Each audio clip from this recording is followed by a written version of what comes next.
오늘 하루도 잘 보내셨나요? 오늘은 여러분들께 세계사 읽어드리려고 해요. 최근에 제가 계속 동화나 옛날 이야기만 읽어드렸는데 이번에는 세계사를 통해서 여러분들께 재미있는 이야기 전달해 드리려고 해요. 사실 세계사라고 하면 너무 넓은 역사여서 어디서부터 시작해야 될지 잘 모르겠는데요. 이 책은 서양 중심이 아닌 다양한 대륙의 역사를 균형 있게 탐험하고 싶은 분들을 위해 단편단편의 이야기로 재미있게 구성되어 있어서 여러분들이 원할 때 어느 파트를 읽으셔도 재미있으실 거예요. 그럼 오늘도 제가 재미있게 읽어드릴 테니 제 목소리 들으시면서 달달한 밤 보내시길 바랄게요. 구독과 좋아요, 알람 설정도 꼭 해주실 거죠?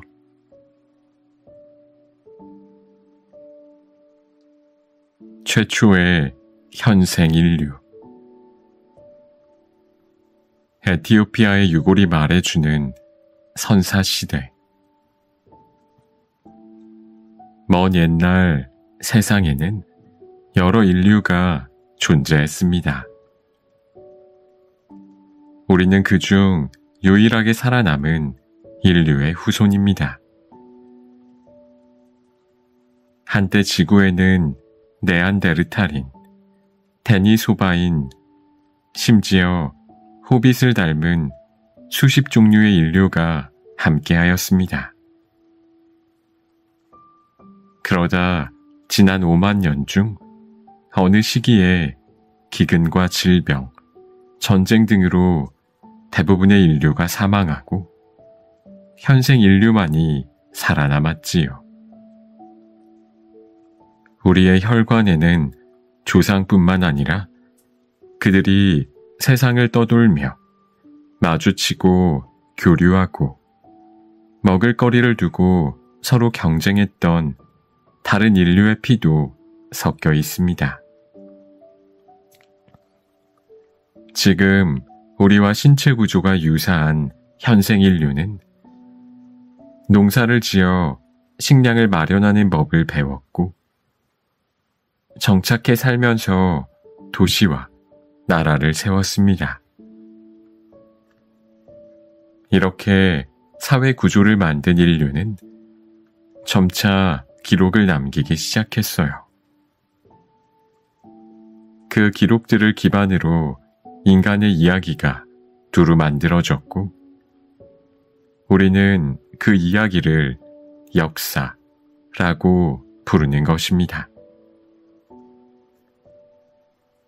인간이 기록을 남기기 이전인 선사시대에 무슨 일이 있었는지 알아내기는 어렵습니다.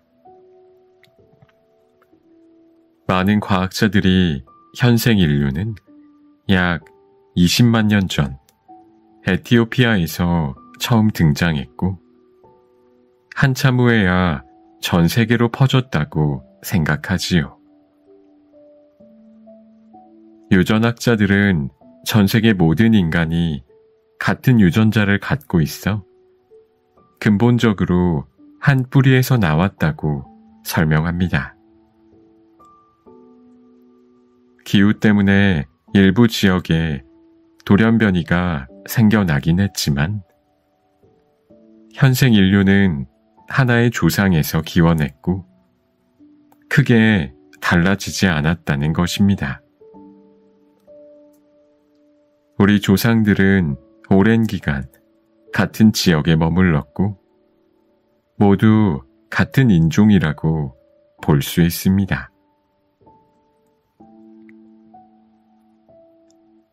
20만 년 전 에티오피아에는 무슨 일이 있었을까? 19만 5천 년 전으로 거슬러 올라가는 오모 화석과 16만 년 전으로 거슬러 올라가는 헤르토 화석은 지금까지 발견된 가장 오래된 현생 인류 화석입니다. 두 화석 모두 에티오피아에서 발견되었기에 최초의 인류가 그곳에서 출현했다는 이론을 뒷받침합니다. 그렇게 오랜 옛날, 우리 조상들은 무엇을 하며 살았을까요? 무엇을 믿었을까요? 어떻게 소통했고 어떻게 기억되고 싶었을까요? 학자들은 종종 오모 화석과 헤르토 화석을 비슷한 시대의 화석처럼 묶어 이야기하지만 둘 사이에는 3만 5천 년이라는 긴 시차가 있습니다. 달리 말하면 인류의 역사 중 그 기간에 대해서는 전혀 알 방법이 없다는 뜻이지요. 3만 5천 년은 문자를 사용해 기록을 남기기 시작한 역사 시대부터 오늘날까지보다 8배나 긴 세월입니다. 그 기간에도 인류 공동체는 흥망성쇠를 거듭했을 것입니다. 하지만 그들이 먼 미래의 후손인 우리에 대해 전혀 모르듯 우리도 먼 과거의 조상인 그들에 대해 거의 알지 못하지요. 두꺼운 시간의 장막이 우리 사이를 영원히 갈라놓았습니다. 그래도 가까운 조상들에 대해서는 조금 더 알 수 있는데 바로 역사가 그 장막을 조금이나마 들추어 주기 때문이지요. 시켈로스가 옳았다. 오모 화석은 1967년에 발견되었습니다. 그 전에는 현생 인류가 에티오피아에서 처음 등장했다는 실제 증거가 전혀 없었지요. 이 점을 고려하면 그리스 역사가 디오도루스 시켈로스가 저서 역사 총서에서 에티오피아에 대해 다음과 같이 묘사했다는 사실이 놀랍게 느껴집니다. 역사가들은 세상에 처음으로 등장한 사람이 에티오피아인이며 명백한 증거도 있다고 말한다. 그들이 다른 곳에서 온 이주민이 아니라 처음부터 그 땅에서 살아온 원주민이라는 점을 증거로 내세운다. 모두가 이들을 오토크톤이라 부를 만하다고 했다. 게다가 에티오피아인은 태양과 가장 가까운 곳에서 살아왔으니 아마 땅에서 가장 먼저 생겨난 인간일 것이다. 우주가 생겨날 때 태양의 열기가 아직 젖어 있던 땅을 말리며 생명을 불어넣었으므로 태양과 가장 가까운 지역에서 생명체가 등장했다는 주장은 합리적이다. 아마 디오도로스는 에티오피아에 가본 적조차 없을 것입니다. 게다가 방사성 탄소를 이용한 연대 측정법은 20세기에다 처음 등장했습니다. 그의 논리는 별로 설득력이 없어 보이지만 그의 결론은 당시 사람들의 믿음을 반영하고 있었고 꽤 정확했습니다. 그들이 어떻게 최초의 인류를 에티오피아에서 찾았는지 알 수 없습니다. 우연의 일치일 수도 있고 구전으로 전해지는 이야기가 놀랍도록 잘 보존되었을 수도 있겠네요. 아니면 아주 오래전에 존재했던 옛 주거지 유적을 보고 추정한 것일지도 모릅니다. 우리는 고대 역사가들의 생각과 연구법을 절대 알 수 없습니다. 역사에는 이렇게 흥미진진한 수수께끼가 정말 많습니다.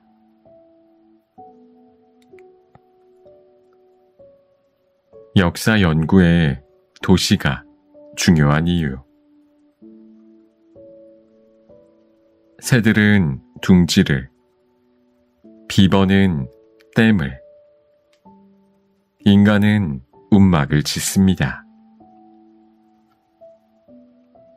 지금까지 발견된 인류의 주거지 중 가장 오래된 곳은 수만 년 전으로 거슬러 올라갑니다.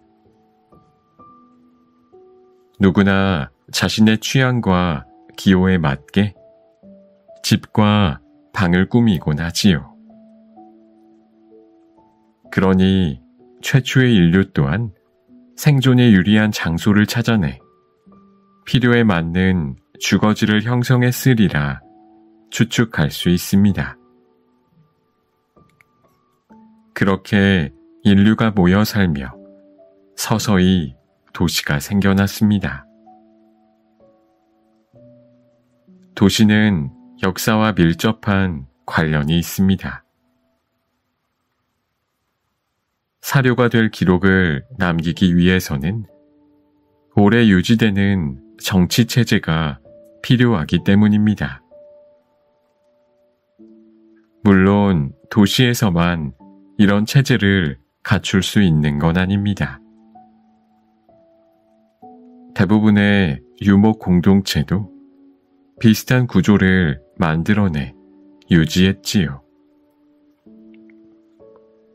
그러나 기록을 남기고 보존하기 위해서는 사람들의 이야기가 모이고 쌓여가는 도시라는 환경이 유리합니다.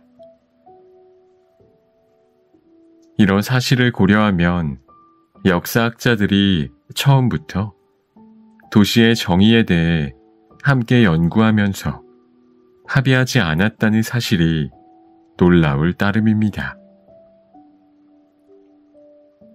그럼 여기서 도시의 정의에 대해 짚고 넘어가겠습니다. 도시는 인간의 정치적, 경제적, 사회적 활동의 중심이 되는 장소로 인구가 집단 거주하고 밀집되어 있는 곳을 뜻하지요. 하지만 단지 인간이 모여 살았다는 이유만으로 고대 주거지를 도시라고 부를 수는 없습니다. 도시가 되기 위해서는 세 가지 조건을 충족해야 합니다. 첫째, 아주 오랜 시간에 걸쳐 존재해야 하고, 둘째, 충분히 안정적인 생활 공간이며, 셋째, 독자적인 문화를 발전시켰다는 증거가 있어야 하지요. 2만 년 이상의 역사를 지닌 이스라엘의 오할로 유적지는 도시의 기준에 대부분 들어맞습니다. 사람들은 그곳에 오두막을 짓고 오랫동안 살았습니다. 100종류 넘는 씨앗이 발견되어 계속 그곳에 머물며 농사를 지었다는 증거도 남아있지요. 그러나 그들이 지은 건물은 견고하지 않았고 인구 수도 많지 않았습니다.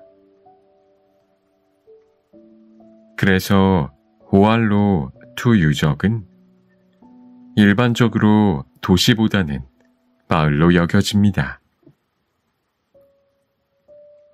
위의 세 조건에 따르면 도시는 불과 1만 5천 년 전에 처음 등장했다고 보는 학자들도 많습니다.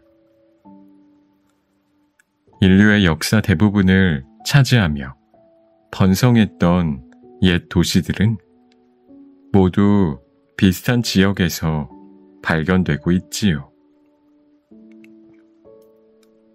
바로 아프리카, 아시아, 유럽을 잇는 중심 지역인 중동입니다. 그럼 인류 문명의 발상지로 이동해 볼까요?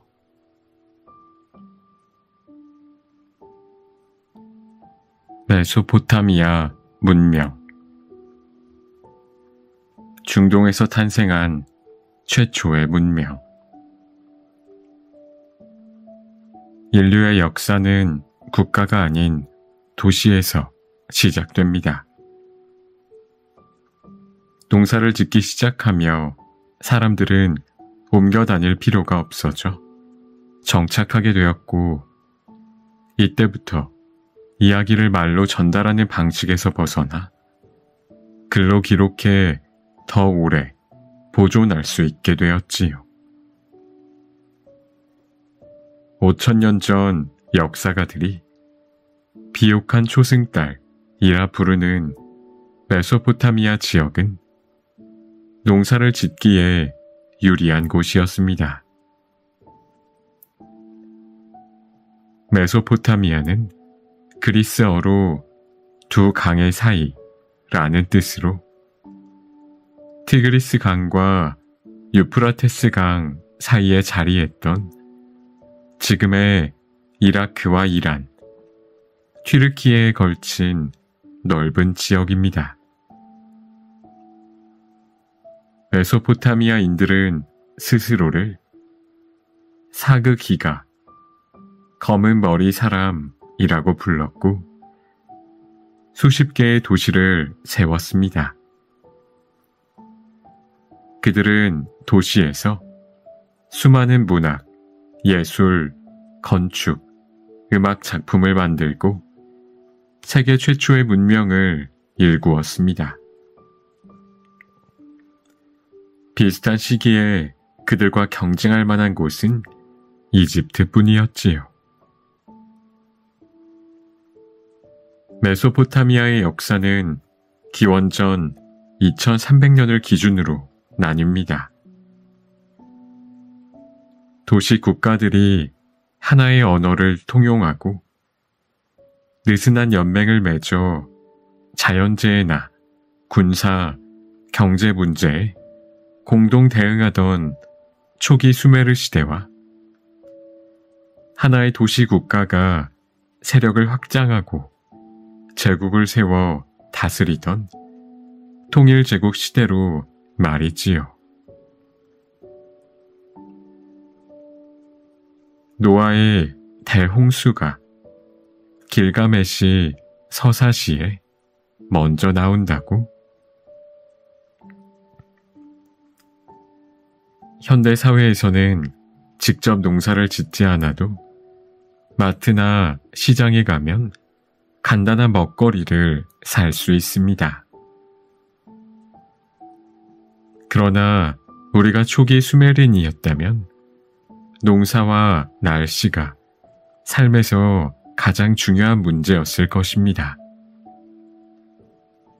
수메르 도시 국가들을 감싸고 있던 티그리스 강과 유프라테스 강은 종종 범람했습니다. 농경사회를 일궜던 수메르인에게는 강을 잘 다스려 농사를 짓고 농산물을 충분히 수확해 식량을 비축하는 일이 정말 중요했습니다. 그래서 서로 연맹을 맺고 협력했던 것이지요. 또한 이 강가 도시들은 홍수에 함께 대처하기 위해서라도 연맹을 맺어야 했습니다. 수메르의 문화 중심지였던 도시 슈르팍은 기원전 3100년경 홍수로 물에 잠겼습니다. 이때 살아남은 사람들과 근처 주민들이 홍수에 대해 이야기하기 시작했고, 그 이야기는 1000년 넘게 입에서 입으로 계속 전해집니다. 성경에도 대홍수가 나 세상이 모두 물에 잠겼을 때 큰 배로 몸을 피해 살아남은 노아의 방주 이야기가 나오지요. 노아가 사실은 슈르팍의 대홍수에서 살아남은 왕 우투나피스팀이라고 주장하는 사람도 있을 정도입니다. 수메르인들이 기근과 자연재해에만 위협을 느낀 것은 아니었습니다. 전쟁을 피하는 데에도 힘을 모아야 했지요. 고고학자들은 메소포타미아 지역에서 하무카르라는 도시를 발굴했습니다. 하무카르는 기원전 3500년 전후에 당대 가장 강력한 무기를 갖춘 나라에게 포위 공격을 당했습니다. 적군은 투석기를 이용해 진흙으로 만든 대포알을 쏘았고, 이로 인해 성벽과 내부 구조물에 구멍이 생겼으며 인명피해도 심각했습니다. 누가 왜 하무카르를 침략했는지 아직까지도 밝혀진 바는 없지만, 이는 도시 국가들이 힘을 모아 전쟁에 대비하지 않으면 어떤 위험에 처할지 알게 해준 중요한 사건이었습니다.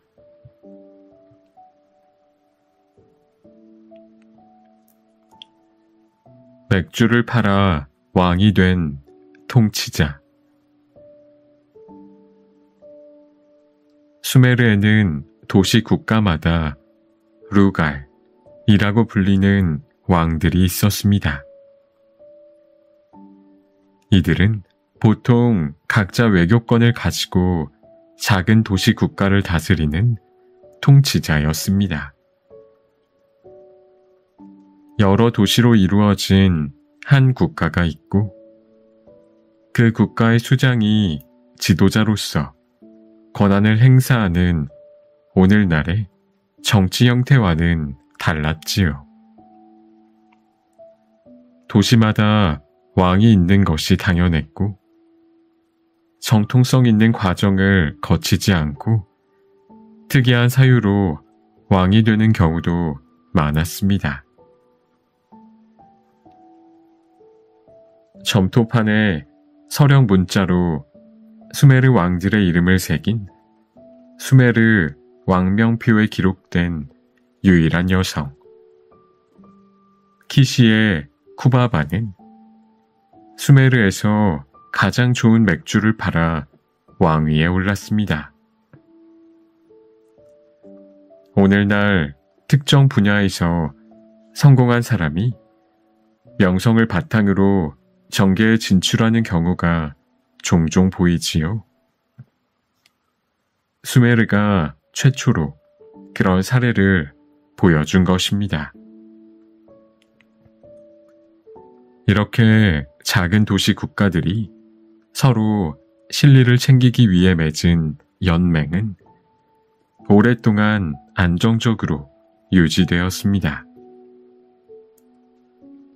기원전 5400년경에 수메르 초기 도시 에리두가 세워지며 시작되었다고 추정하면 3000년 정도 지속된 것입니다.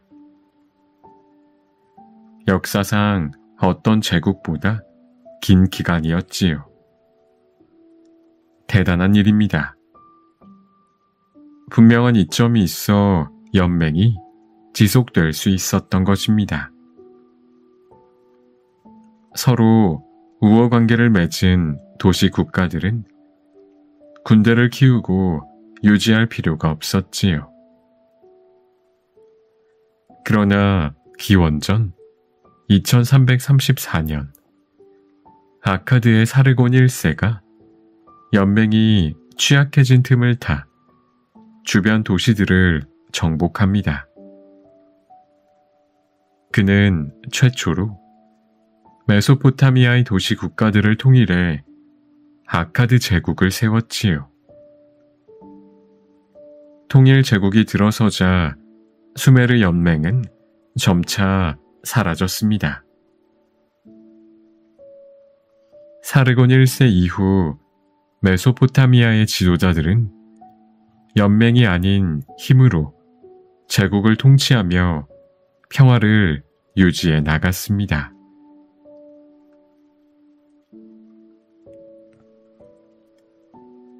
이집트 문명. 피라미드와 미라를 남긴 사람들. 이집트 문명은 현존하는 가장 오래된 문명입니다. 초기 이집트 역사를 살펴보면 단연 피라미드가 눈에 띄지요. 어마어마하게 크고 견고한 피라미드들을 보면 경외심이 듭니다. 그러나 고대 이집트도 오늘날의 사회와 크게 다르지는 않았습니다. 그들의 이야기는 문화, 예술, 그리고 종교를 통해 우리에게 전해져 왔습니다. 갖가지 사연과 음모, 전쟁, 아름다움과 공포가 뒤섞여 떠들썩하고 눈부신 다채롭고 생기 넘치는 사회였지요. 이집트인들은 신을 믿고 지도자를 따르며 많은 유산을 남겼습니다. 문명은 처음부터 완벽한 모습으로 나타나지 않았습니다. 메소포타미아와 마찬가지로 이집트에서도 사람들이 강가에 모여 살며 문명이 싹트기 시작했습니다. 수메르 문명이 티그리스 강과 유프라테스 강 유역에서 발전했다면 이집트 문명은 나일강 유역에서 시작되었습니다. 신과 인간을 연결하는 지도자 파라오. 수메르와 마찬가지로 이집트 문명도 여러 도시들과 함께 탄생했습니다. 시간이 흐르며 도시들이 서로 통일되고 다시 두 왕국으로 나뉘었지요. 나일강 상류에는 상부 이집트가, 나일강 삼각지에는 하부 이집트가 들어섰습니다. 상부 이집트의 국가 상징은 백색 왕관과 독수리의 모습을 한 네크베트 여신, 하부 이집트의 국가 상징은 붉은 왕관과 코브라의 모습을 한 와제트 여신이었습니다. 그러다 기원전 3000년경 메네스가 두 왕국을 통일하고 최초의 파라오가 되어 이집트 전체를 다스리기 시작합니다. 고대 이집트 벽화에서 신은 종종 인간의 몸에 동물의 머리를 한 형상으로 묘사됩니다. 오늘날의 시선에서 보면 아주 이상하고 혼란스럽지요. 옛 이집트인들은 강력한 힘을 지닌 신과 자연을 뚜렷하게 구분짓지 않았습니다.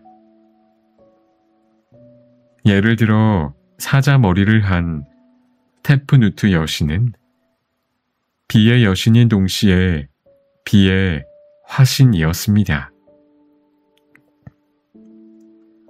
비라는 자연현상이 그녀에게서 비롯된다고 생각해 인간보다 자연에 가까운 모습으로 묘사한 것이지요.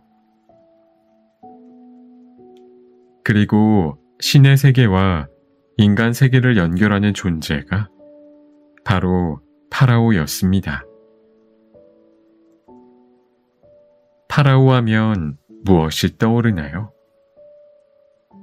거대한 피라미드와 화려한 보물들이 먼저 그려지지요. 파라오가 묻힌 호사스러운 묘실과 이를 둘러싼 단순한 형태의 구조물을 비교해보면 피라미드는 사치와 타락, 퇴폐의 상징이라는 생각이 들기도 합니다. 그러나 이집트 왕가에서 태어난 파라오들은 자신이 우주의 원초적인 힘을 지닌 신과 땅에서 살아가는 인간을 연결하는 존재라 믿으며 성장했습니다.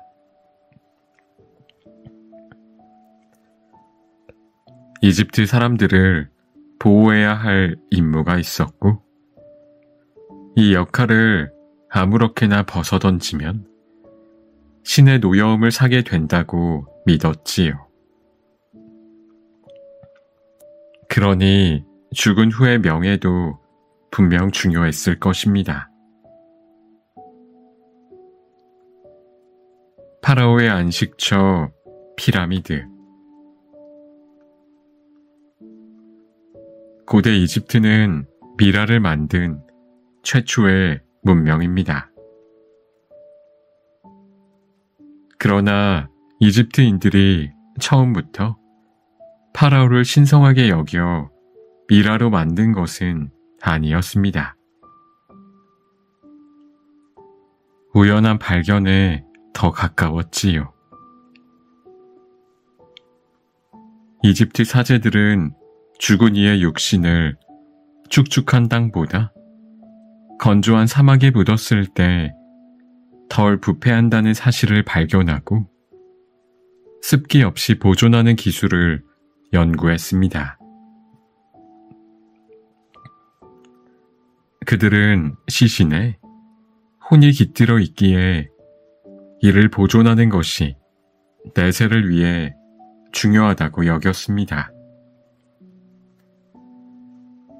초기에는 파라오의 시체를 매장하며 살아있는 하인들을 함께 묻기도 했습니다. 사후 세계에서도 시중을 들어야 한다는 이유였지요. 그러나 사람을 생매장하는 방식은 너무나 비인간적이었고 결국 나중에는 사람 대신 나무나 상아 등을 깎아 만든 작은 조각상, 우샤브티를 만들어 묻었습니다. 한국의 껴묵거리와도 비슷하지요.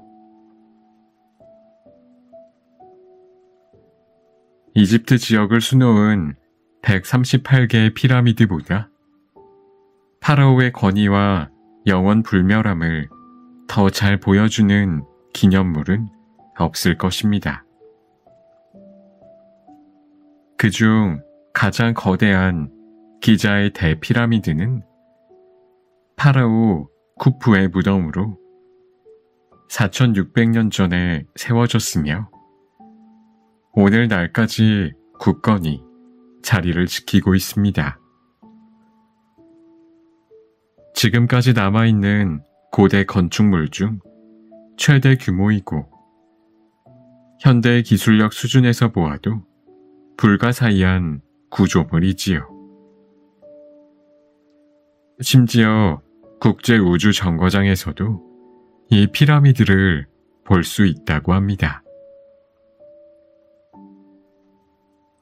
고대 이집트인이 어떤 사람들이었고 어떻게 살았는지 폭넓게 이해하기 위해 학자들은 피라미드에서 나온 미라의 엑스레이를 촬영하고 유전자를 검사하고 실험을 하기도 합니다. 한때는 백성들이 파라오를 얼마나 경외했는지 보여주는 상징과 같았던 피라미드가 이제는 고대 이집트의 예술과 기술, 문화를 이해하게 해주는 풍성한 유물 창고가 된 것이지요. 이런 점에서 파라오들은 그야말로 백성이 원했던 존재가 되었다고 볼 수 있습니다. 그들이 살던 과거와 우리가 살아가는 현재를 잇는 불멸의 존재가 되었으니까요.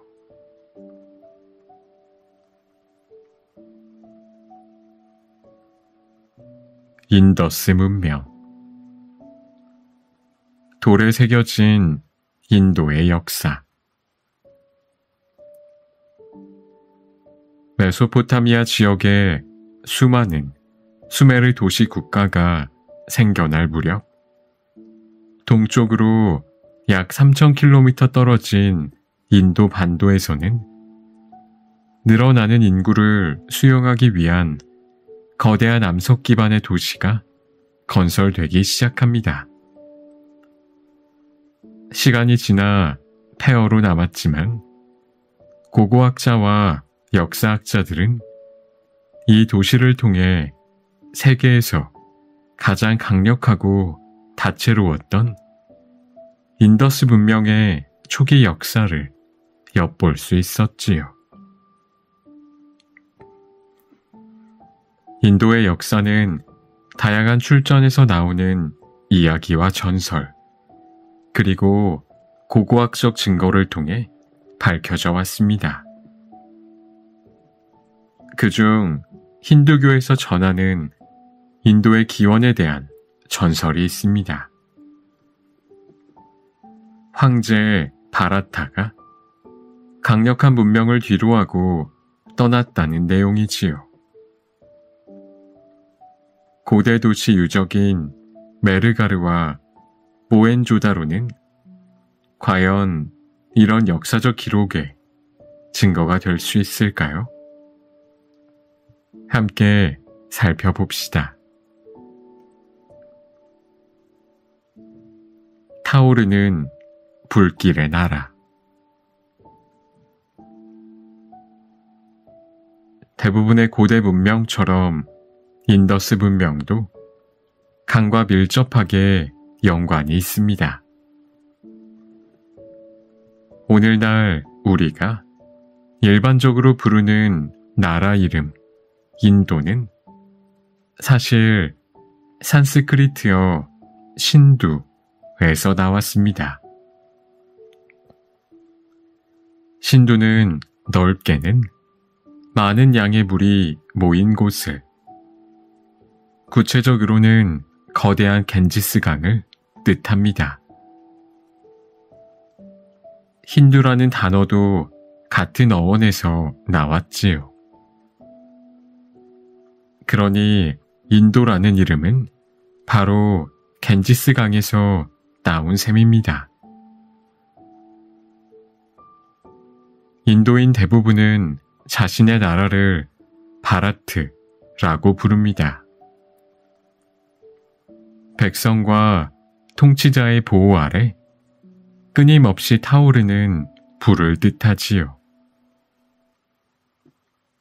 아메리카가 이탈리아 탐험가이자 지도 제작자 아메리고 베스푸치에서 따왔듯 바라트는 고대의 전설적인 황제 바라타에서 따온 이름입니다. 전설에 따르면 그는 통일 인도 제국을 물려받아 오랜 시간 잘 통치했다고 합니다. 고대 인도의 방대한 대서사시 마하바라타에 그의 삶이 대략적으로 설명되어 있지요. 바라타의 전설에 영감을 준 실제 인물이 있다면 아마 고대 인더스 문명 사람이었을 것입니다. 대략 기원전 6000년부터 기원전 1500년까지 지속된 인더스 문명은 세계에서 가장 오래되고 가장 복잡하게 발달한 문명 중 하나입니다. 인더스 유적지를 살펴보면 복잡하게 설계된 도시를 볼 수 있고 실내 화장실과 공공 수영장 같은 첨단 시설도 있었습니다. 오늘날의 도시 설계자들에게 고대 인더스 문명 유적들은 흥미로운 연구 대상입니다. 그러나 무엇보다 연구자들을 사로잡은 것은 바로 이 문명에 대해 아직 밝혀지지 않은 것들이지요.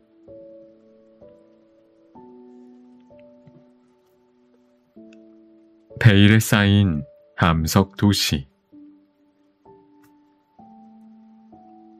역사가들은 증거가 될 만한 기록들을 얼기설기 잘 모아왔습니다. 그러나 활용할 수 있는 믿을 만한 증거가 되는 기록이 없다면 전적으로 고고학자들의 연구를 바탕으로 연대표를 만듭니다. 고고학자들이 바로 역사 연구의 과학수사대인 셈이지요. 그들은 물리적인 증거를 찾아내 수집하고 보존하며 과거에 있었을 법한 이야기들을 재구성합니다. 인더스 문명의 경우 당시에 사용된 언어를 해독할 수 없기 때문에 이야기를 재구성하기가 특히 어렵습니다. 고대 인더스 문자는 겉보기에는 주변 지역의 글자들과 비슷합니다. 그러나 짤막한 문장의 의미를 꽤 맞추기조차 쉽지 않아 인더스 문자가 사실은 진짜 문자가 아닐 수도 있고 서명이나 브랜드 로고와 같이 개별적인 상징일 것이라고 주장하는 학자도 있습니다. 문자를 해독할 수 없으니 실마리를 찾을 곳은 바로 도시입니다. 모헨조다로와 메르가르 같은 도시들은 수천 년 전 인도와 파키스탄에서 고대 문명이 탄생하고 번영했다는 사실을 보여줍니다. 인더스 문명은 멀리 서쪽에 위치했던 수메르 문명에 비견할 정도로 규모가 컸고 서로 교역을 하기도 했습니다. 모헨조다로에서는 정말 핵폭발이 일어났을까? 아직 제대로 밝혀지지 않아서인지 인더스 문명 유적지와 유산에 관해 갑론을박이 펼쳐지고 있습니다. 특히 인더스 문명의 대표 유적지인 모헨조다로의 핵폭발설을 잠시 살펴봅시다. 몇 년 전 한 다큐멘터리 방영을 계기로 모헨조다로가 핵폭발로 파괴되었을지도 모른다는 논쟁이 벌어졌습니다. 그곳에서 유리질의 도자기가 발견되었는데 핵폭발의 강한 열기로 인해 만들어진 것이라는 주장이 나왔지요.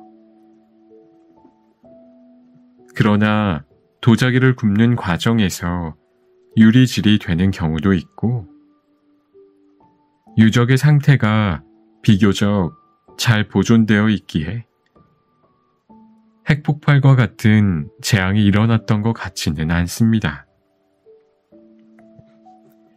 이렇듯 잘못 알려지고 오해받는 부분도 있지만 인도에서는 오래전부터 다채로운 역사와 문화가 꽃피었습니다. 이는 오늘날 인도라는 나라의 기반이 되었지요. 인도의 역사에 대해서는 아직 더 연구하고 밝혀낼 부분이 많습니다.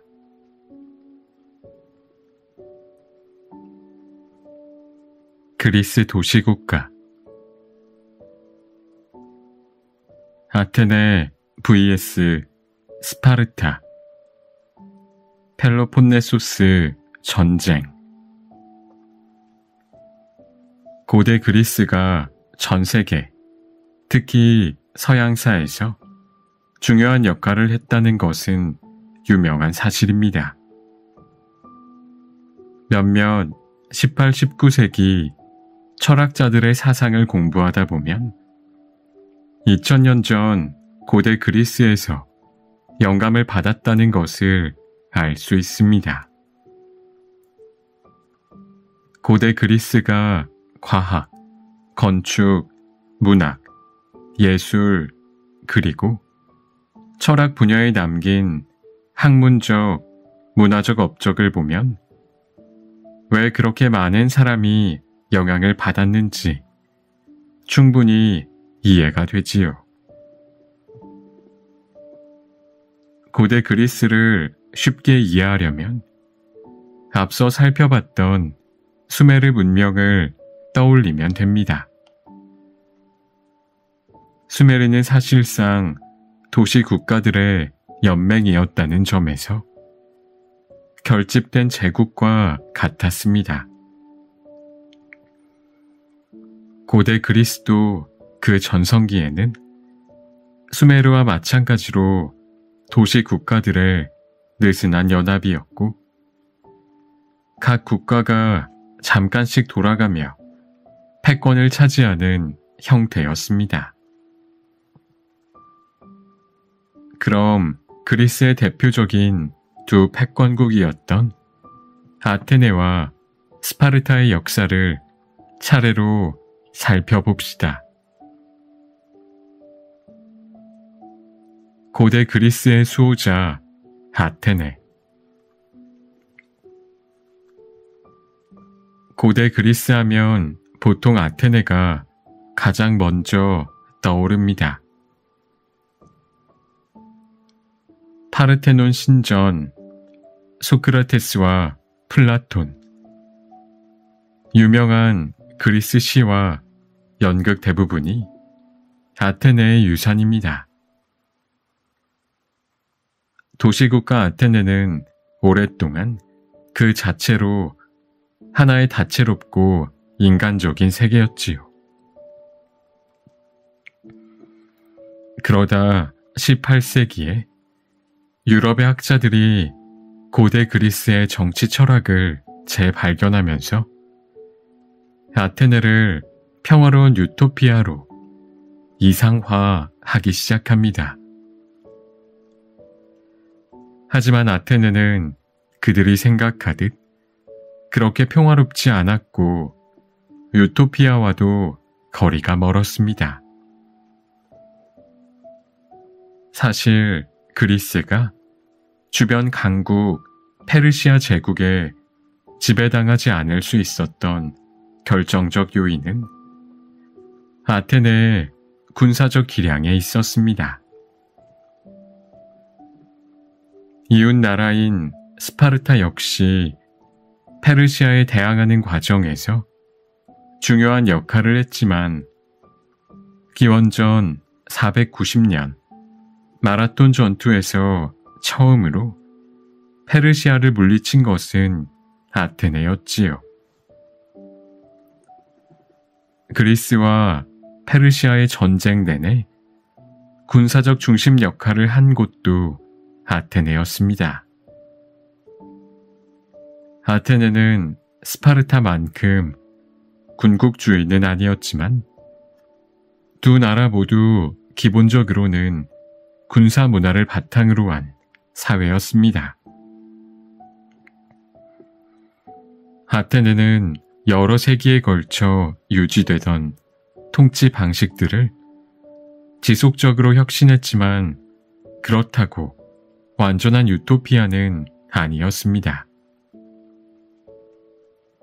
세계 최초의 민주주의 사회라고 불리지만 엄밀히 따지면 오직 18세 이상의 부유한 남자 시민에게만 선거권이 있었습니다.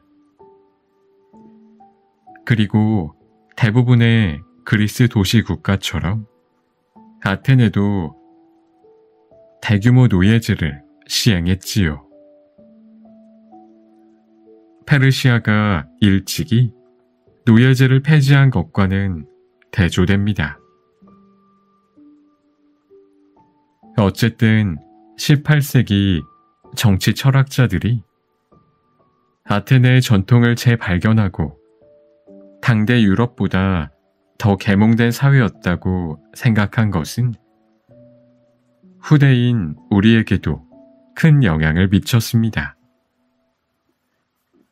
그들은 새 가치체계를 만들기보다 옛 가치체계를 되살렸다 생각했기에 민주주의와 인권이 과연 이룰 수 있는 목표인지 의문을 품지 않고 쉽게 받아들였습니다.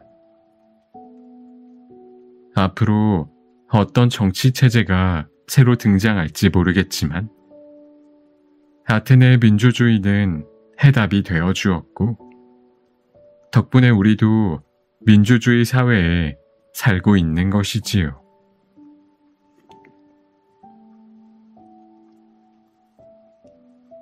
펠로폰네소스 반도를 통합한 스파르타.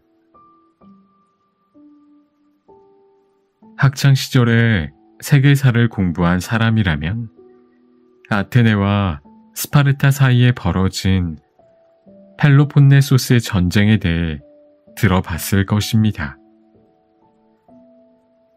사람들은 왜 이 전쟁을 고대 그리스 내전이나 스파르타 전쟁 같은 기억하기 쉬운 이름이 아닌 펠로폰네소스 전쟁이라고 부를까요?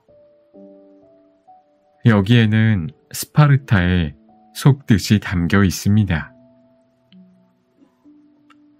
펠로폰네소스는 그리스 남서부 반도 이름입니다. 스파르타가 속한 곳이자 분쟁의 중심지였지요. 스파르타를 중심으로 이 반도의 도시 국가들이 맺은 동맹이 바로 펠로폰네소스 동맹입니다. 스파르타는 펠로폰네소스 반도의 특징과 전통을 의도적으로 강조했습니다. 그럴 만한 이유가 있었지요. 기원전 5세기에 아테네는 모두가 인정하는 고대 그리스의 중심지이자 수도였습니다. 무역으로 부유해졌고 정치적으로 위대한 혁신을 이룬 현장이었지요. 반면 스파르타는 군 복무가 의무였고 군사를 혹독하게 훈련시킨다는 점 외에는 이렇다 내세울 특징이 없는 평범한 군주제 국가였습니다. 스파르타 입장에서는 아테네에 맞서기 위해 주변국과 동맹을 맺을 때 인도주의적 경제적 논리를 제시하기는 어려웠을 것입니다. 아테네와 전쟁을 벌여 승리하리라는 확신도 없었지요. 그러니 지역과 연합을 강조하는 전략을 취했던 것입니다. 펠로폰네소스 동맹이 맺어지기 전에 아테네는 이미 델로스 동맹을 맺고 있었습니다. 기원전 431년 펠로폰네소스 전쟁이 시작됩니다. 전쟁은 크게 세 시기로 나뉘는데 첫 번째 전쟁에서는 양측 누구도 큰 승리를 거두지 못했고 이후 전쟁을 거듭하며 스파르타에게 패권이 옮겨가게 됩니다. 스파르타는 지방 정부들을 전복시키고 적에 맞서 동맹국들을 보호하며 펠로폰네소스 반도를 지배하기 위해 정치적이고 군사적인 힘을 사용했습니다. 그러나 가장 위대한 비밀 무기는 무엇보다 역사였지요. 펠로폰네소스라는 이름은 전설적인 인물, 최고신 제우스의 손자 펠롭스에게서 따온 것입니다. 게다가 펠로폰네소스 반도는 그리스에서 가장 오래된 미케네 문명의 터전이었습니다. 사실 미케네는 스파르타보다 아테네와 더 가까웠지만 지역적으로 펠로폰네소스 반도에 속해 있었지요. 이런 역사를 근거로 스파르타는 펠로폰네소스 동맹과 다른 도시 국가들 사이의 전쟁을 강조하며 이 전쟁이 조상들의 터전을 강탈자로부터 수호하는 것이라 주장할 수 있었습니다. 펠로폰네소스를 그리스인의 중심 정체성으로 만들고자 했던 스파르타의 노력에 도움이 된 또 하나의 요소는 바로 올림픽이었습니다. 기원전 8세기로 거슬러 올라가는 올림픽은 제우스와 펠롭스를 기리기 위해 올림피아 골짜기에서 4년마다 개최되는 행사였지요. 올림픽에는 엄청난 수의 사람이 몰렸고 여러 경기는 도시 국가들을 하나로 연결해 우호 관계를 유지하는 데에도 핵심 역할을 했습니다.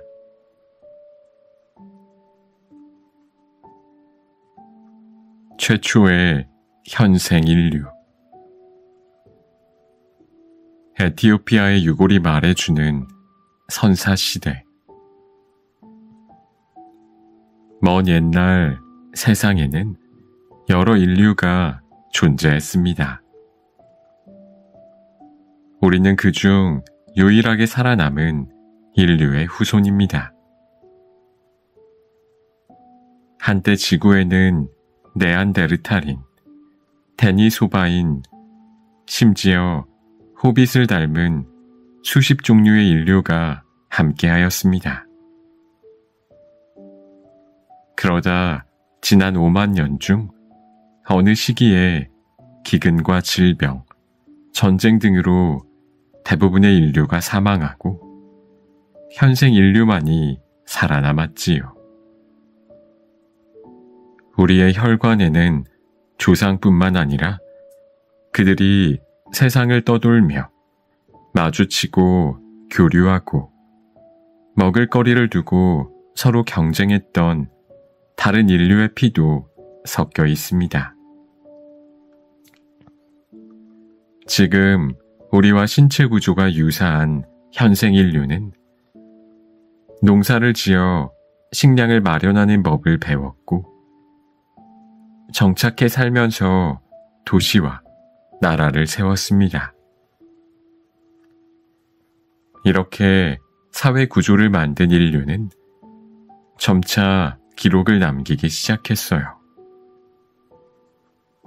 그 기록들을 기반으로 인간의 이야기가 두루 만들어졌고 우리는 그 이야기를 역사라고 부르는 것입니다. 인간이 기록을 남기기 이전인 선사시대에 무슨 일이 있었는지 알아내기는 어렵습니다. 많은 과학자들이 현생 인류는 약 20만 년 전 에티오피아에서 처음 등장했고 한참 후에야 전 세계로 퍼졌다고 생각하지요. 유전학자들은 전 세계 모든 인간이 같은 유전자를 갖고 있어 근본적으로 한 뿌리에서 나왔다고 설명합니다. 기후 때문에 일부 지역에 돌연변이가 생겨나긴 했지만 현생 인류는 하나의 조상에서 기원했고 크게 달라지지 않았다는 것입니다. 우리 조상들은 오랜 기간 같은 지역에 머물렀고 모두 같은 인종이라고 볼 수 있습니다.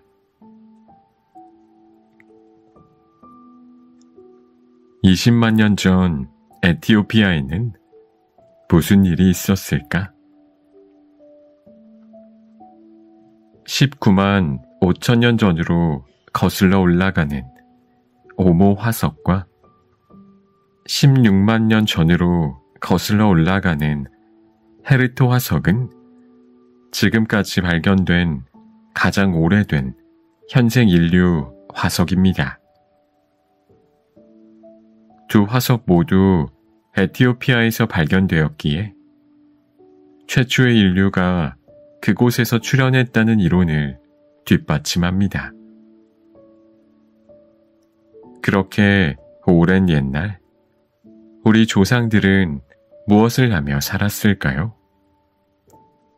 무엇을 믿었을까요?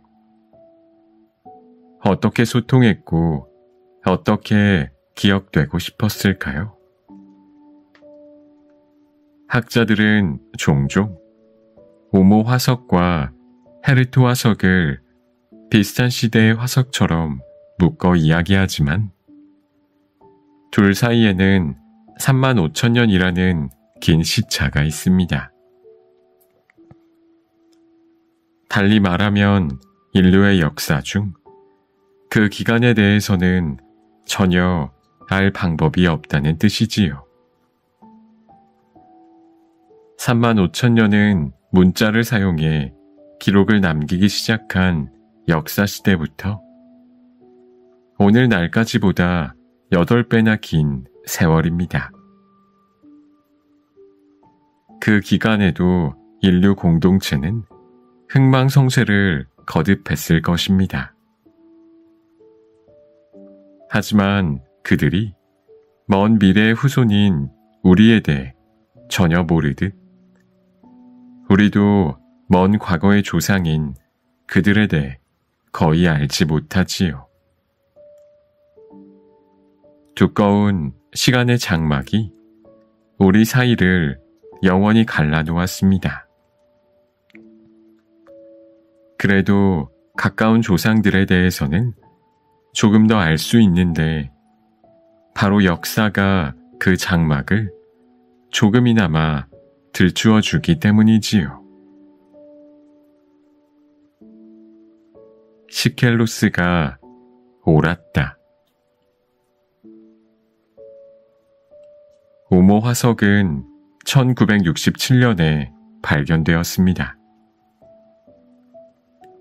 그 전에는 현생 인류가 에티오피아에서 처음 등장했다는 실제 증거가 전혀 없었지요. 이 점을 고려하면 그리스 역사가 디오도루스 시켈로스가 저서 역사 총서에서 에티오피아에 대해 다음과 같이 묘사했다는 사실이 놀랍게 느껴집니다. 역사가들은 세상에 처음으로 등장한 사람이 에티오피아인이며 명백한 증거도 있다고 말한다. 그들이 다른 곳에서 온 이주민이 아니라 처음부터 그 땅에서 살아온 원주민이라는 점을 증거로 내세운다. 모두가 이들을 오토크톤이라 부를 만하다고 했다. 게다가 에티오피아인은 태양과 가장 가까운 곳에서 살아왔으니 아마 땅에서 가장 먼저 생겨난 인간일 것이다. 우주가 생겨날 때 태양의 열기가 아직 젖어 있던 땅을 말리며 생명을 불어 넣었으므로 태양과 가장 가까운 지역에서 생명체가 등장했다는 주장은 합리적이다. 아마 디오도로스는 에티오피아에 가본 적조차 없을 것입니다. 게다가 방사성 탄소를 이용한 연대 측정법은 20세기에다 처음 등장했습니다. 그의 논리는 별로 설득력이 없어 보이지만 그의 결론은 당시 사람들의 믿음을 반영하고 있었고 꽤 정확했습니다. 그들이 어떻게 최초의 인류를 에티오피아에서 찾았는지 알 수 없습니다. 우연의 일치일 수도 있고 구전으로 전해지는 이야기가 놀랍도록 잘 보존되었을 수도 있겠네요.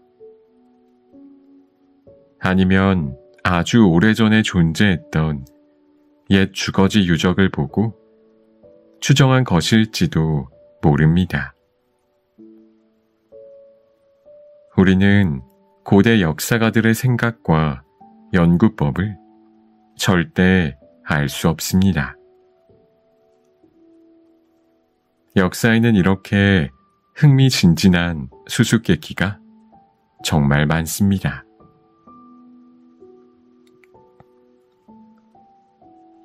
역사 연구에 도시가 중요한 이유. 새들은 둥지를, 비버는 댐을, 인간은 움막을 짓습니다. 지금까지 발견된 인류의 주거지 중 가장 오래된 곳은 수만 년 전으로 거슬러 올라갑니다. 누구나 자신의 취향과 기호에 맞게 집과 방을 꾸미곤 하지요. 그러니 최초의 인류 또한 생존에 유리한 장소를 찾아내 필요에 맞는 주거지를 형성했으리라 추측할 수 있습니다. 그렇게 인류가 모여 살며 서서히 도시가 생겨났습니다. 도시는 역사와 밀접한 관련이 있습니다. 사료가 될 기록을 남기기 위해서는 오래 유지되는 정치체제가 필요하기 때문입니다.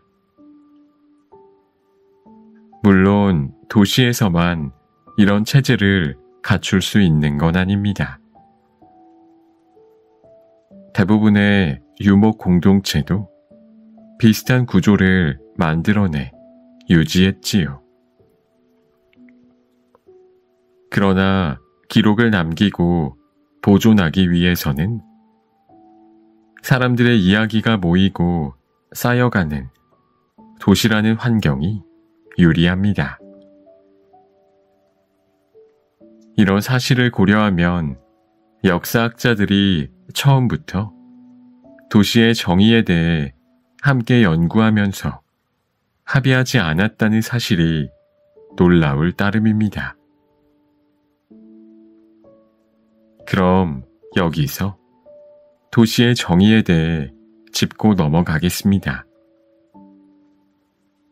도시는 인간의 정치적, 경제적, 사회적 활동의 중심이 되는 장소로 인구가 집단 거주하고 밀집되어 있는 곳을 뜻하지요. 하지만 단지 인간이 모여 살았다는 이유만으로 고대 주거지를 도시라고 부를 수는 없습니다. 도시가 되기 위해서는 세 가지 조건을 충족해야 합니다. 첫째, 아주 오랜 시간에 걸쳐 존재해야 하고, 둘째, 충분히 안정적인 생활 공간이며, 셋째, 독자적인 문화를 발전시켰다는 증거가 있어야 하지요. 2만 년 이상의 역사를 지닌 이스라엘의 오할로 유적지는 도시의 기준에 대부분 들어맞습니다. 사람들은 그곳에 오두막을 짓고 오랫동안 살았습니다. 100종류 넘는 씨앗이 발견되어 계속 그곳에 머물며 농사를 지었다는 증거도 남아있지요. 그러나 그들이 지은 건물은 견고하지 않았고 인구 수도 많지 않았습니다. 그래서 오할로 투 유적은 일반적으로 도시보다는 마을로 여겨집니다. 위의 세 조건에 따르면 도시는 불과 1만 5천 년 전에 처음 등장했다고 보는 학자들도 많습니다. 인류의 역사 대부분을 차지하며 번성했던 옛 도시들은 모두 비슷한 지역에서 발견되고 있지요. 바로 아프리카, 아시아, 유럽을 잇는 중심 지역인 중동입니다. 그럼 인류 문명의 발상지로 이동해 볼까요?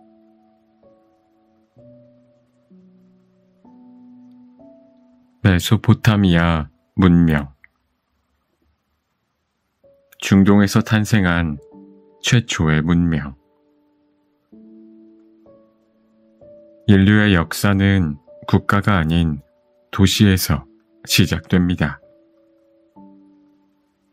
농사를 짓기 시작하며 사람들은 옮겨 다닐 필요가 없어져 정착하게 되었고, 이때부터 이야기를 말로 전달하는 방식에서 벗어나 글로 기록해 더 오래 보존할 수 있게 되었지요.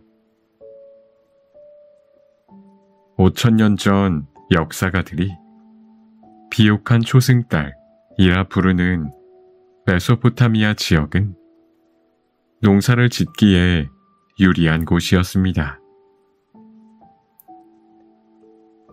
메소포타미아는 그리스어로 두 강의 사이라는 뜻으로 티그리스 강과 유프라테스 강 사이에 자리했던 지금의 이라크와 이란, 튀르키예에 걸친 넓은 지역입니다. 메소포타미아인들은 스스로를 사그기가, 검은 머리 사람이라고 불렀고 수십 개의 도시를 세웠습니다. 그들은 도시에서 수많은 문학, 예술, 건축, 음악 작품을 만들고 세계 최초의 문명을 일구었습니다. 비슷한 시기에 그들과 경쟁할 만한 곳은 이집트뿐이었지요. 메소포타미아의 역사는 기원전 2300년을 기준으로 나뉩니다. 도시 국가들이 하나의 언어를 통용하고 느슨한 연맹을 맺어 자연재해나 군사, 경제 문제에 공동 대응하던 초기 수메르 시대와 하나의 도시 국가가 세력을 확장하고 제국을 세워 다스리던 통일제국 시대로 말이지요. 노아의 대홍수가 길가메시 서사시에 먼저 나온다고? 현대 사회에서는 직접 농사를 짓지 않아도 마트나 시장에 가면 간단한 먹거리를 살 수 있습니다. 그러나 우리가 초기 수메르인이었다면 농사와 날씨가 삶에서 가장 중요한 문제였을 것입니다. 수메르 도시 국가들을 감싸고 있던 티그리스 강과 유프라테스 강은 종종 범람했습니다. 농경사회를 일궜던 수메르인에게는 강을 잘 다스려 농사를 짓고 농산물을 충분히 수확해 식량을 비축하는 일이 정말 중요했습니다. 그래서 서로 연맹을 맺고 협력했던 것이지요. 또한 이 강가 도시들은 홍수에 함께 대처하기 위해서라도 연맹을 맺어야 했습니다. 수메르의 문화 중심지였던 도시 슈르팍은 기원전 3100년경 홍수로 물에 잠겼습니다. 이때 살아남은 사람들과 근처 주민들이 홍수에 대해 이야기하기 시작했고 그 이야기는 1000년 넘게 입에서 입으로 계속 전해집니다. 성경에도 대홍수가 나 세상이 모두 물에 잠겼을 때 큰 배로 몸을 피해 살아남은 노아의 방주 이야기가 나오지요. 노아가 사실은 슈르팍의 대홍수에서 살아남은 왕 우투나피스팀이라고 주장하는 사람도 있을 정도입니다. 수메르인들이 기근과 자연재해에만 위협을 느낀 것은 아니었습니다. 전쟁을 피하는 데에도 힘을 모아야 했지요. 고고학자들은 메소포타미아 지역에서 하무카르라는 도시를 발굴했습니다. 하무카르는 기원전 3500년 전후에 당대 가장 강력한 무기를 갖춘 나라에게 포위 공격을 당했습니다. 적군은 투석기를 이용해 진흙으로 만든 대포 알을 쏘았고 이로 인해 성벽과 내부 구조물에 구멍이 생겼으며 인명피해도 심각했습니다. 누가 왜 하무카르를 침략했는지 아직까지도 밝혀진 바는 없지만 이는 도시 국가들이 힘을 모아 전쟁에 대비하지 않으면 어떤 위험에 처할지 알게 해준 중요한 사건이었습니다.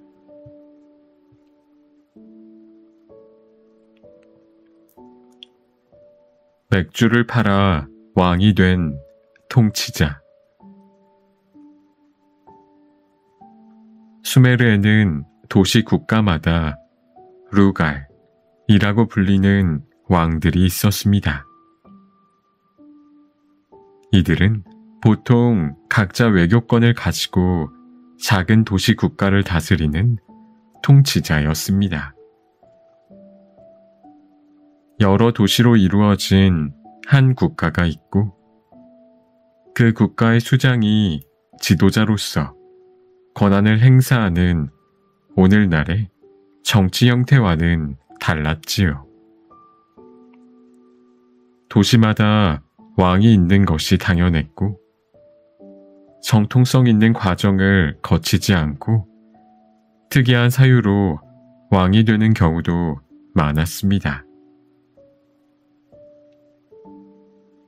점토판에 서령 문자로 수메르 왕들의 이름을 새긴 수메르 왕명표에 기록된 유일한 여성 키시의 쿠바바는 수메르에서 가장 좋은 맥주를 팔아 왕위에 올랐습니다.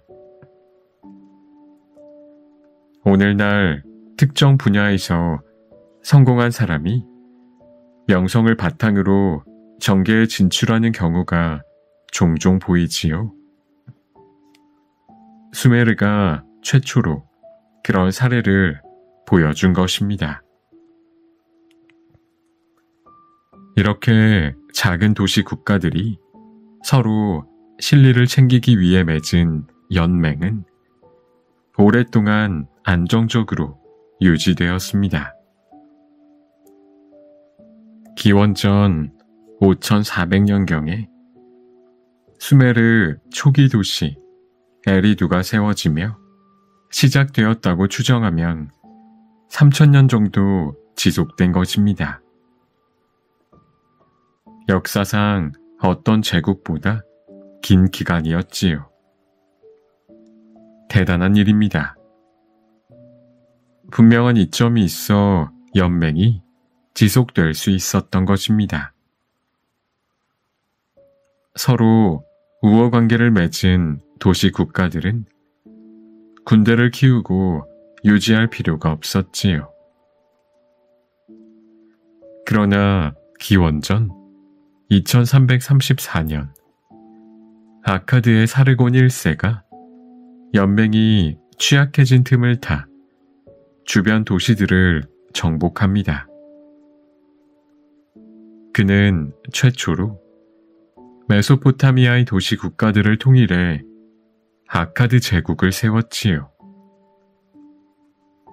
통일 제국이 들어서자 수메르 연맹은 점차 사라졌습니다. 사르곤 1세 이후 메소포타미아의 지도자들은 연맹이 아닌 힘으로 제국을 통치하며 평화를 유지해 나갔습니다.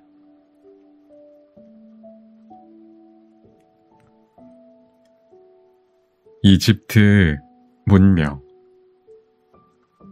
피라미드와 미라를 남긴 사람들. 이집트 문명은 현존하는 가장 오래된 문명입니다. 초기 이집트 역사를 살펴보면 단연 피라미드가 눈에 띄지요. 어마어마하게 크고 견고한 피라미드들을 보면 경외심이 듭니다.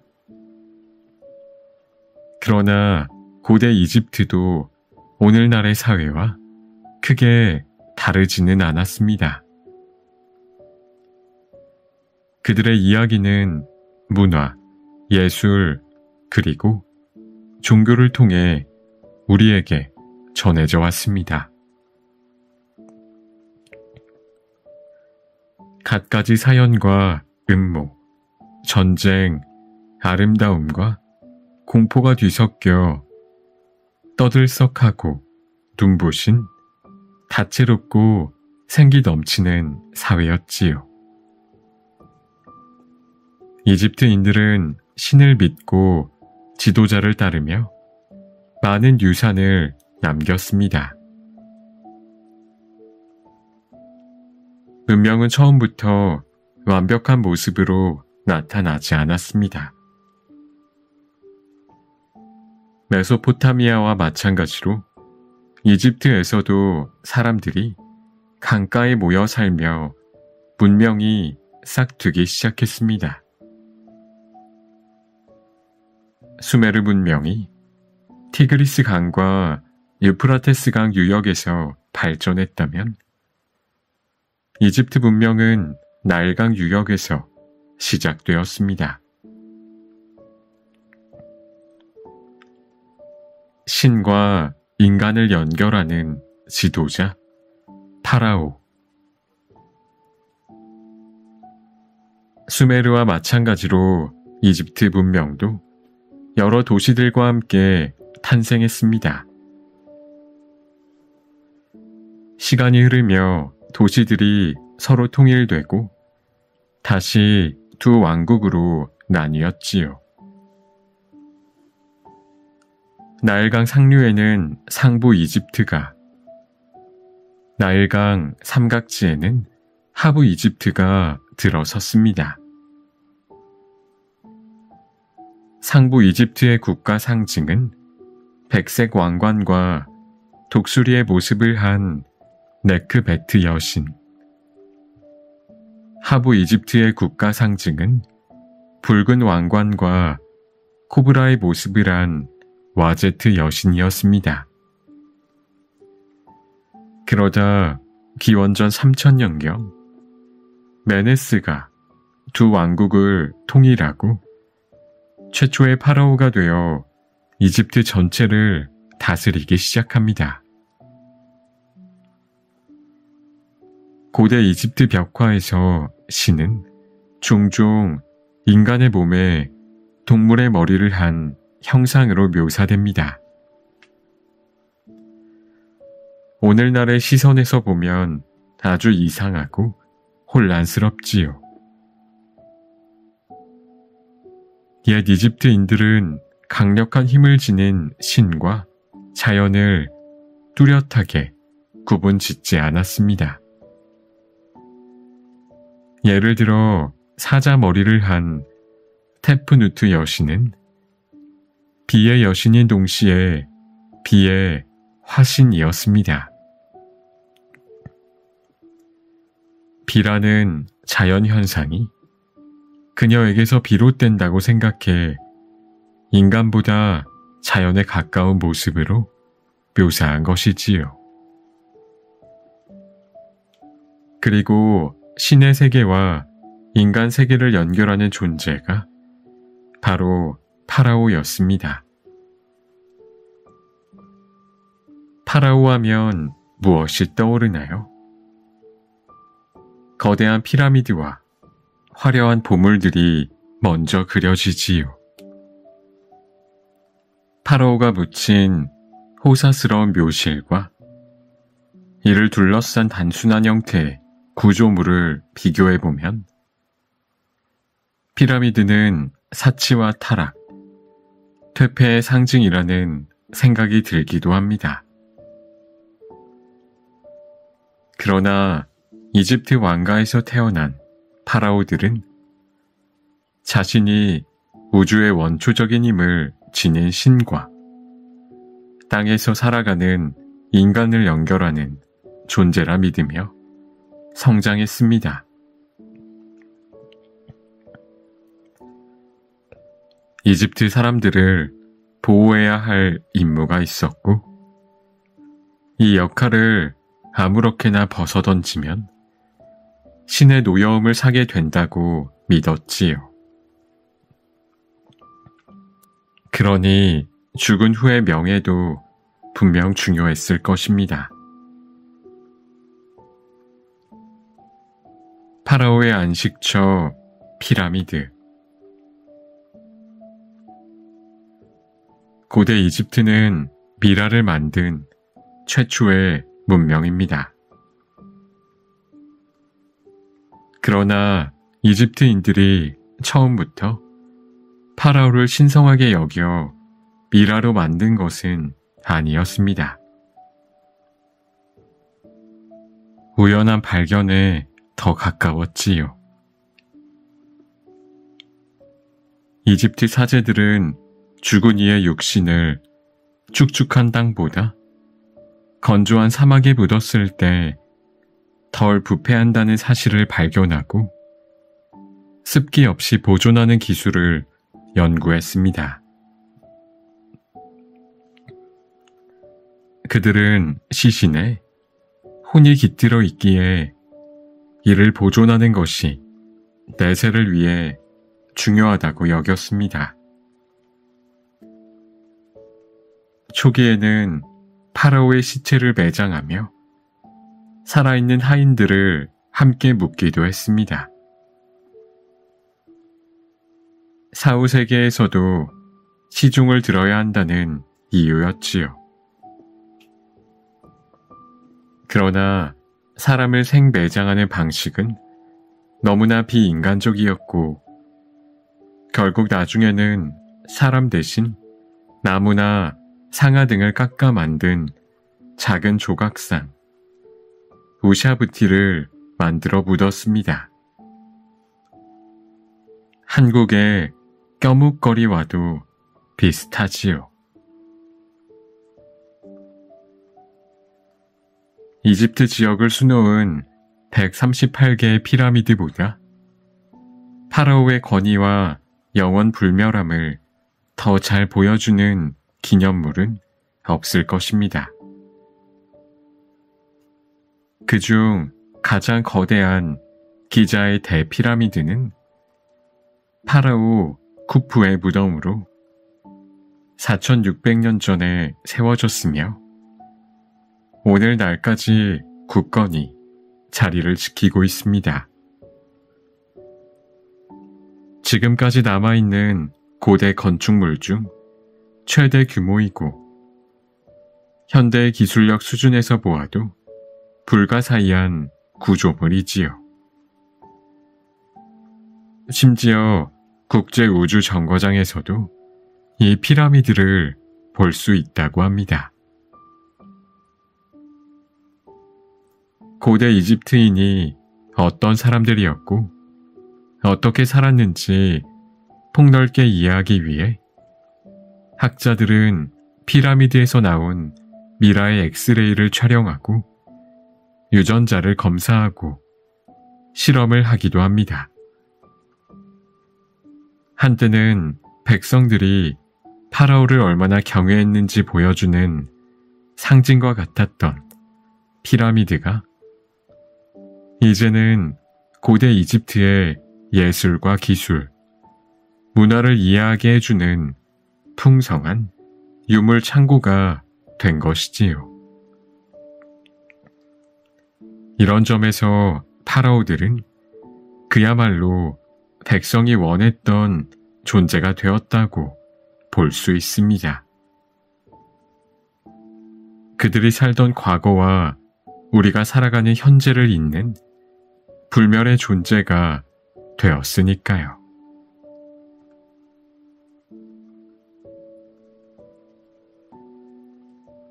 인더스 문명.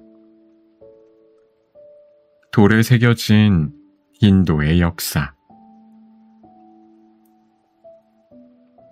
메소포타미아 지역에 수많은 수메르 도시 국가가 생겨날 무렵 동쪽으로 약 3000km 떨어진 인도 반도에서는 늘어나는 인구를 수용하기 위한 거대한 암석 기반의 도시가 건설되기 시작합니다. 시간이 지나 폐허로 남았지만 고고학자와 역사학자들은 이 도시를 통해 세계에서 가장 강력하고 다채로웠던 인더스 문명의 초기 역사를 엿볼 수 있었지요. 인도의 역사는 다양한 출전에서 나오는 이야기와 전설, 그리고 고고학적 증거를 통해 밝혀져 왔습니다. 그중 힌두교에서 전하는 인도의 기원에 대한 전설이 있습니다. 황제 바라타가 강력한 문명을 뒤로하고 떠났다는 내용이지요. 고대 도시 유적인 메르가르와 모헨조다로는 과연 이런 역사적 기록의 증거가 될 수 있을까요? 함께 살펴봅시다. 타오르는 불길의 나라. 대부분의 고대 문명처럼 인더스 문명도 강과 밀접하게 연관이 있습니다.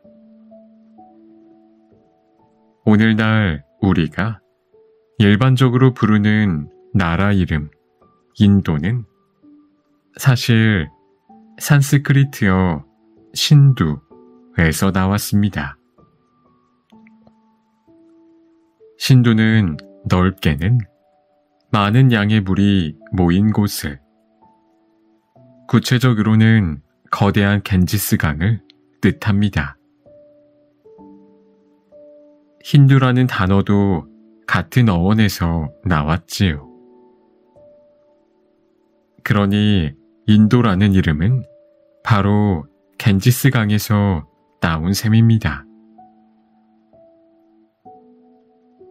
인도인 대부분은 자신의 나라를 바라트라고 부릅니다. 백성과 통치자의 보호 아래 끊임없이 타오르는 불을 뜻하지요.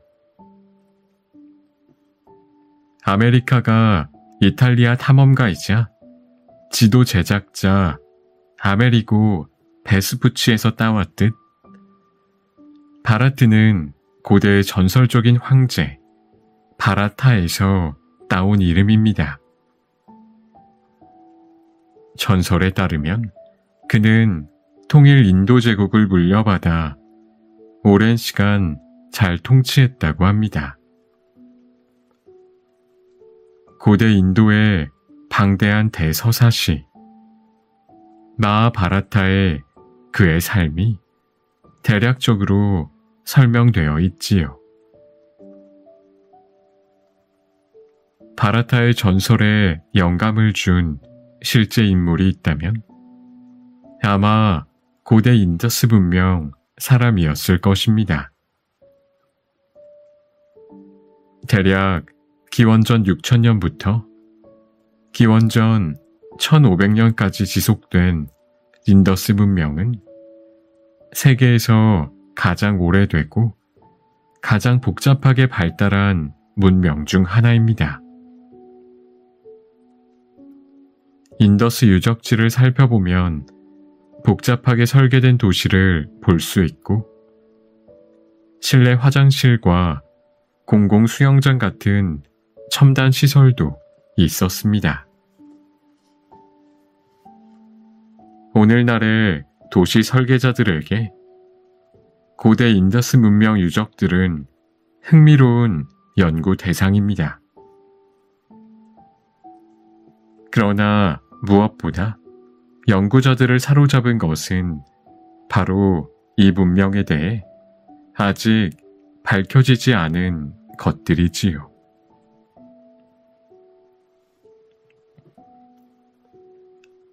베일에 쌓인 암석 도시. 역사가들은 증거가 될 만한 기록들을 얼기설기 잘 모아왔습니다. 그러나 활용할 수 있는 믿을 만한 증거가 되는 기록이 없다면 전적으로 고고학자들의 연구를 바탕으로 연대표를 만듭니다. 고고학자들이 바로 역사 연구의 과학수사대인 셈이지요. 그들은 물리적인 증거를 찾아내 수집하고 보존하며 과거에 있었을 법한 이야기들을 재구성합니다. 인더스 문명의 경우 당시에 사용된 언어를 해독할 수 없기 때문에 이야기를 재구성하기가 특히 어렵습니다. 고대 인더스 문자는 겉보기에는 주변 지역의 글자들과 비슷합니다. 그러나 짤막한 문장의 의미를 꽤 맞추기조차 쉽지 않아 인더스 문자가 사실은 진짜 문자가 아닐 수도 있고 서명이나 브랜드 로고와 같이 개별적인 상징일 것이라고 주장하는 학자도 있습니다. 문자를 해독할 수 없으니 실마리를 찾을 곳은 바로 도시입니다. 모헨조다로와 메르가르 같은 도시들은 수천 년 전 인도와 파키스탄에서 고대 문명이 탄생하고 번영했다는 사실을 보여줍니다. 인더스 문명은 멀리 서쪽에 위치했던 수메르 문명에 비견할 정도로 규모가 컸고 서로 교역을 하기도 했습니다. 모헨조다로에서는 정말 핵폭발이 일어났을까? 아직 제대로 밝혀지지 않아서인지 인더스 문명 유적지와 유산에 관해 갑론을박이 펼쳐지고 있습니다. 특히 인더스 문명의 대표 유적지인 모헨조다로의 핵폭발설을 잠시 살펴봅시다. 몇 년 전 한 다큐멘터리 방영을 계기로 모헨조다로가 핵폭발로 파괴되었을지도 모른다는 논쟁이 벌어졌습니다. 그곳에서 유리질의 도자기가 발견되었는데 핵폭발의 강한 열기로 인해 만들어진 것이라는 주장이 나왔지요. 그러나 도자기를 굽는 과정에서 유리질이 되는 경우도 있고 유적의 상태가 비교적 잘 보존되어 있기에 핵폭발과 같은 재앙이 일어났던 것 같지는 않습니다. 이렇듯 잘못 알려지고 오해받는 부분도 있지만 인도에서는 오래전부터 다채로운 역사와 문화가 꽃피었습니다. 이는 오늘날 인도라는 나라의 기반이 되었지요. 인도의 역사에 대해서는 아직 더 연구하고 밝혀낼 부분이 많습니다.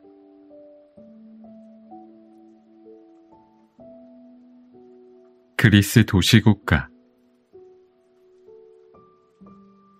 아테네 vs 스파르타 펠로폰네소스 전쟁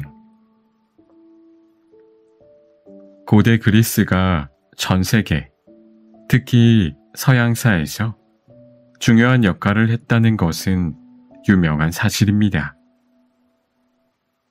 몇몇 18, 19세기 철학자들의 사상을 공부하다 보면 2000년 전 고대 그리스에서 영감을 받았다는 것을 알 수 있습니다.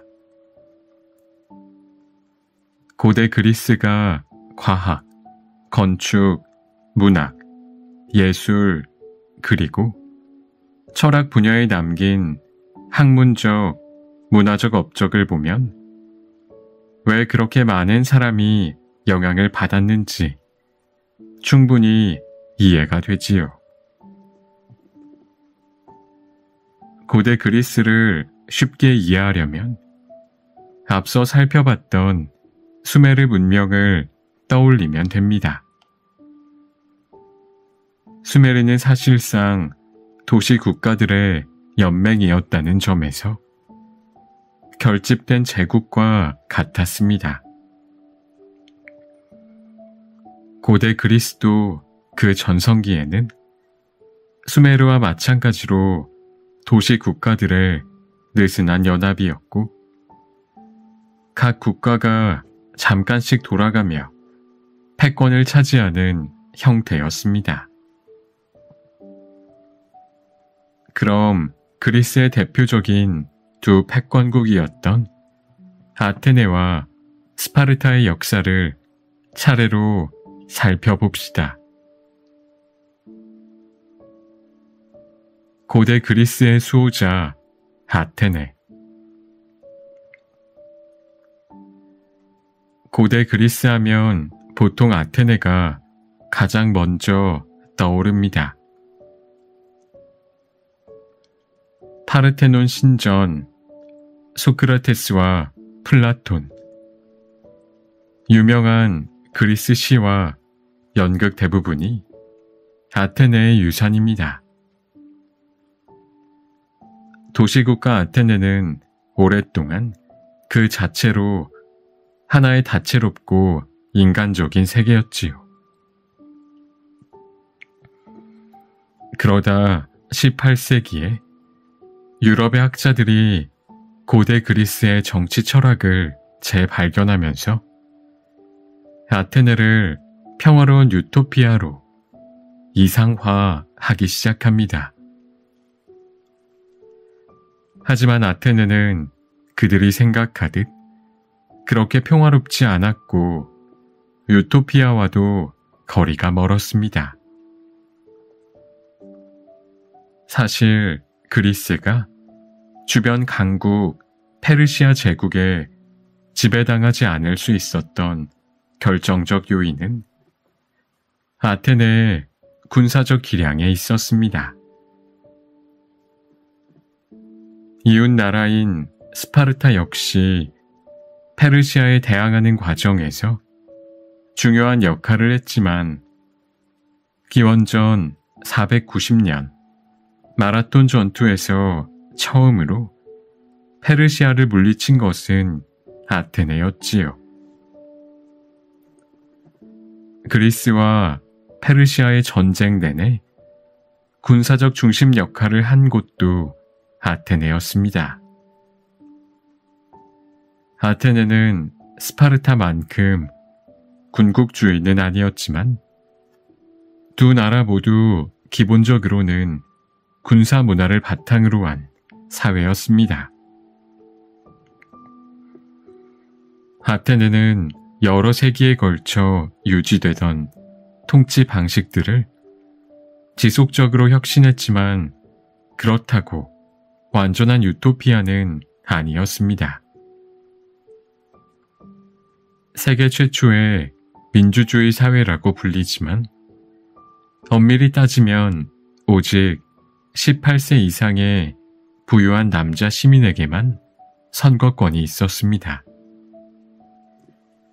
그리고 대부분의 그리스 도시 국가처럼 아테네도 대규모 노예제를 시행했지요. 페르시아가 일찍이 노예제를 폐지한 것과는 대조됩니다.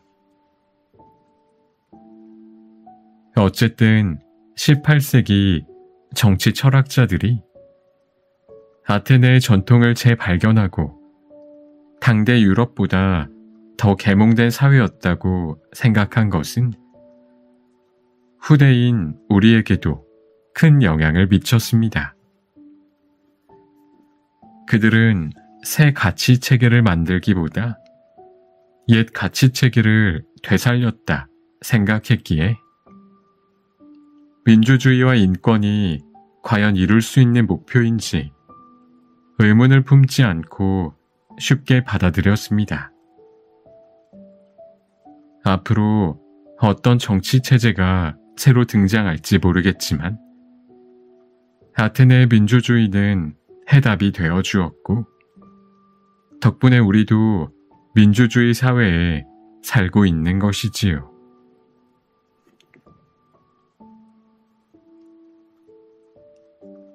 펠로폰네소스 반도를 통합한 스파르타. 학창시절에 세계사를 공부한 사람이라면 아테네와 스파르타 사이에 벌어진 펠로폰네소스 전쟁에 대해 들어봤을 것입니다. 사람들은 왜 이 전쟁을 고대 그리스 내전이나 스파르타 전쟁 같은 기억하기 쉬운 이름이 아닌 펠로폰네소스 전쟁이라고 부를까요? 여기에는 스파르타의 속뜻이 담겨 있습니다. 펠로폰네소스는 그리스 남서부 반도 이름입니다.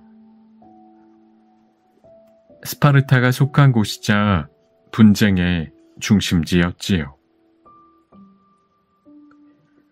스파르타를 중심으로 이 반도의 도시 국가들이 맺은 동맹이 바로 펠로폰네소스 동맹입니다. 스파르타는 펠로폰네소스 반도의 특징과 전통을 의도적으로 강조했습니다. 그럴 만한 이유가 있었지요. 기원전 5세기에 아테네는 모두가 인정하는 고대 그리스의 중심지이자 수도였습니다.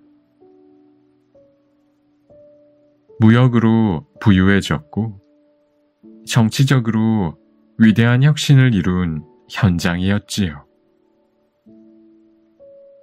반면 스파르타는 군 복무가 의무였고 군사를 혹독하게 훈련시킨다는 점 외에는 이렇다 내세울 특징이 없는 평범한 군주제 국가였습니다.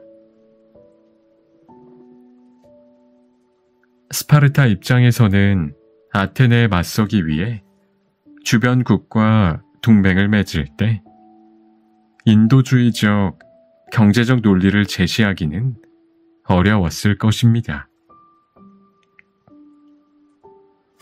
아테네와 전쟁을 벌여 승리하리라는 확신도 없었지요.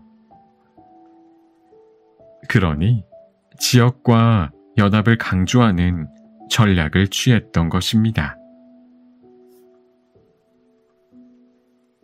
펠로폰네소스 동맹이 맺어지기 전에 아테네는 이미 델로스 동맹을 맺고 있었습니다. 기원전 431년 펠로폰네소스 전쟁이 시작됩니다.